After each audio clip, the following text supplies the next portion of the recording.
For as long as we've had language, some people have tried to control it. And some of the most frequent targets of this communication regulation are the ums, ers, and likes that pepper our conversations.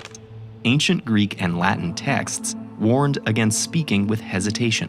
Modern schools have tried to ban the offending terms. And renowned linguist Noam Chomsky dismissed these expressions as errors irrelevant to language. Historically, these speech components had been lumped into the broader bucket of disfluencies, linguistic fillers which distract from useful speech. However, none of this controversy has made these so-called disfluencies less common. They continue to occur roughly 2 to 3 times per minute in natural speech.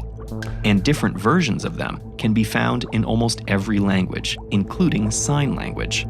So, are ums and uhs just a habit we can't break?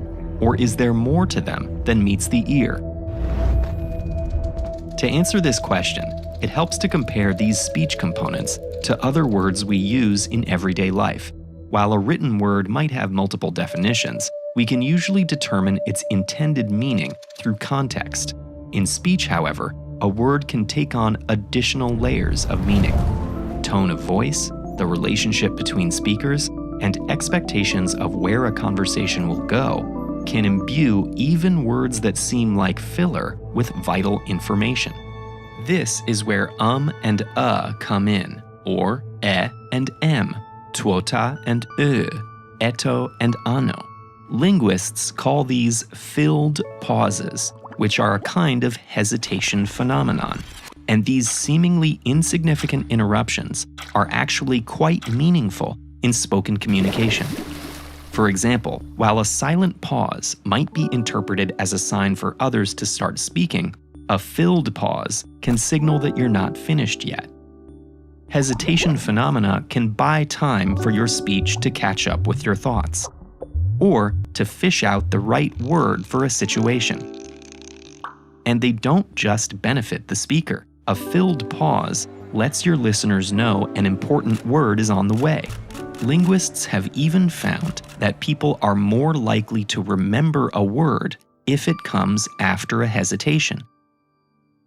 Hesitation phenomena aren't the only parts of speech that take on new meaning during dialogue. Words and phrases such as like, well, or you know function as discourse markers, ignoring their literal meaning to convey something about the sentence in which they appear. Discourse markers direct the flow of conversation, and some studies suggest that conscientious speakers use more of these phrases to ensure everyone is being heard and understood. For example, starting a sentence with "look" can indicate your attitude and help you gauge the listener's agreement. "I mean" can signal that you're about to elaborate on something. And the dreaded "like" can perform many functions, such as establishing a loose connection between thoughts, or introducing someone else's words or actions. These markers give people a real-time view into your thought process and help listeners follow, interpret, and predict what you're trying to say. Discourse markers and hesitation phenomena aren't just useful for understanding language, they help us learn it too.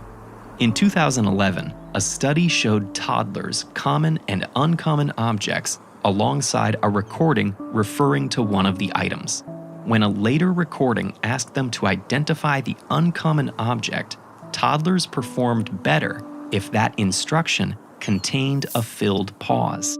This may mean that filled pauses cue toddlers to expect novel words and help them connect new words to new objects. For adolescents and adults learning a second language, filled pauses smooth out awkward early conversations. And once they're more confident, the second language learner can signal their newfound fluency by using the appropriate hesitation phenomenon.